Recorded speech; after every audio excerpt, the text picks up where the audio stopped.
ഇതാണ് പിണറായി വിജയൻ.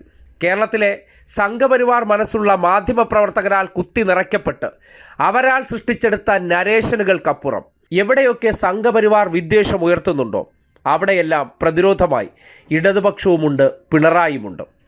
അതിൻ്റെ ഭാഗമായിട്ടാണ് കഴിഞ്ഞ ദിവസം സംഘപരിവാറുകാർ ഉറഞ്ഞു തുള്ളുന്ന എമ്പുരാൻ എന്ന സിനിമ കാണാൻ പിണറായി തിരക്കുകൾ മാറ്റിവെച്ച് കുടുംബത്തോടൊപ്പം തിയേറ്ററിൽ നേരിട്ടെത്തിയത്. സിനിമ മോഡിഫൈ ചെയ്യാൻ വേണ്ടി സംഘപരിവാറിൻ്റെ സ്വാധീനം ഉപയോഗിച്ച് കത്തിവെക്കുന്നതിന് മുന്നോടിയായിട്ട് എന്താണ് സിനിമയിൽ ഉൾക്കൊള്ളിച്ചിരിക്കുന്ന വിവാദ രംഗമെന്നും അതെന്തുകൊണ്ട് സംഘപരിവാറിനെ പൊള്ളിച്ചു എന്നും അത് പൊള്ളിച്ചതിൻ്റെ അടിസ്ഥാനത്തിൽ ആവിഷ്കാര സ്വാതന്ത്ര്യത്തിൻ്റെ കടക്കൽ കത്തിവെക്കാൻ ഒരുങ്ങുമ്പോൾ ആ കലാകാരന്മാർക്കൊപ്പം, ആ സിനിമയ്ക്കൊപ്പം, ആ സിനിമയുടെ അണിയറ പ്രവർത്തകർക്കൊപ്പം ഈ സർക്കാർ ഉണ്ട് എന്ന ഉറച്ച സന്ദേശവുമായിട്ടാണ് മുഖ്യമന്ത്രി ചിത്രം കാണാൻ ഇറങ്ങിയത്. സിനിമ കണ്ടവർക്കറിയാം, ഇടതുപക്ഷത്തെ വല്ലാതെ പരിഹസിക്കുന്ന ഒരു ചിത്രമാണ്.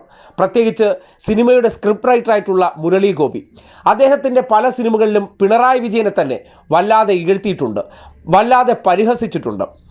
ലെഫ്റ്റ് റൈറ്റ് ലെഫ്റ്റ് എന്നൊരു സിനിമ കണ്ടിട്ടുള്ളവർക്ക് മുരളി ഗോപിയുടെ ഉള്ളിലെ ഇടതുവിരുദ്ധത എന്താണെന്ന് എല്ലാവർക്കും ബോധ്യമുള്ള കാര്യമാണ്. പക്ഷേ അവിടെയും ആവിഷ്കാര സ്വാതന്ത്ര്യത്തിനും വ്യക്തിയുടെ പൗരസ്വാതന്ത്ര്യത്തിനും മുൻഗണന നൽകിക്കൊണ്ട്